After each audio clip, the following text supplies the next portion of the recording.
গত ২৪ ঘন্টায় হাম ও হামের উপসর্গ নিয়ে ৯ শিশুর মৃত্যু হয়েছে। এর মধ্যে ৩ জন নিশ্চিত হামে এবং ৬ জন উপসর্গ নিয়ে মৃত্যু হয়েছে। এ নিয়ে মোট মৃতের সংখ্যা বেড়ে হয়েছে ৪২৪। মঙ্গলবার স্বাস্থ্য অধিদপ্তরের দেওয়া এক বার্তায় এই তথ্য জানানো হয়। হাম আক্রান্ত হয়ে ঢাকা, চট্টগ্রাম, ময়মনসিংহ ও খুলনা বিভাগে ১ জন করে এবং সিলেটে ২ জন মারা গেছে। আর উপসর্গ নিয়ে ঢাকায় ৩ জনের মৃত্যু হয়েছে।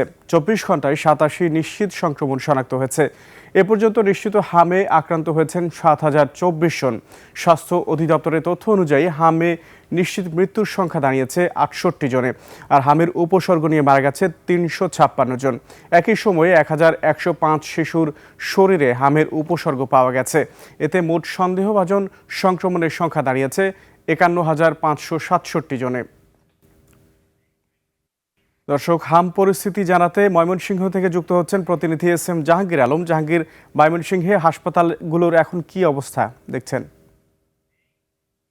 জি সুমন, আপনাকে অনেক ধন্যবাদ। আমি আছি ময়মনসিংহ মেডিকেল কলেজ হাসপাতালে। তো এখানে যে আমরা জানি যে গত মার্চের শেষের দিক থেকে যে সারা দেশে হামের প্রাদুর্ভাব শুরু হয়, সেই ধারাবাহিকতা ময়মনসিংহেও কিন্তু এখানে একের পর এক হামে আক্রান্ত রোগীর সংখ্যা বাড়তে থাকে। এ পর্যন্ত ময়মনসিংহের যে অবস্থাটা সেটি যদি আমরা একটু বলি, সেখানে আমরা দেখতে পাচ্ছি যে গত মার্চের ২৭ তারিখ থেকে এ পর্যন্ত ১২৯৩ জন হামে আক্রান্ত হয়ে ময়মনসিংহ মেডিকেল কলেজ হাসপাতালে ভর্তি হয় এবং তার মধ্যে ১১৬৬ জন এখান থেকে সুস্থ হয়ে ফিরে যায়। আজকে পর্যন্ত হাসপাতালে ৯৬ জন শিশু হামে আক্রান্ত হয়ে ভর্তি রয়েছেন।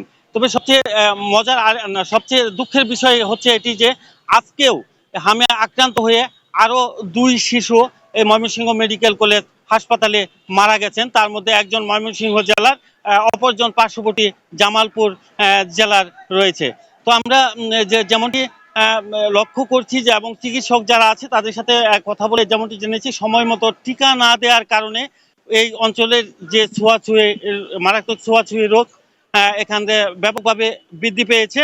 এই জন্যই মূলত এখন টিকাদান কার্যক্রম জোরদার করা হয়েছে পরিস্থিতি স্বাভাবিক করে আনার জন্য।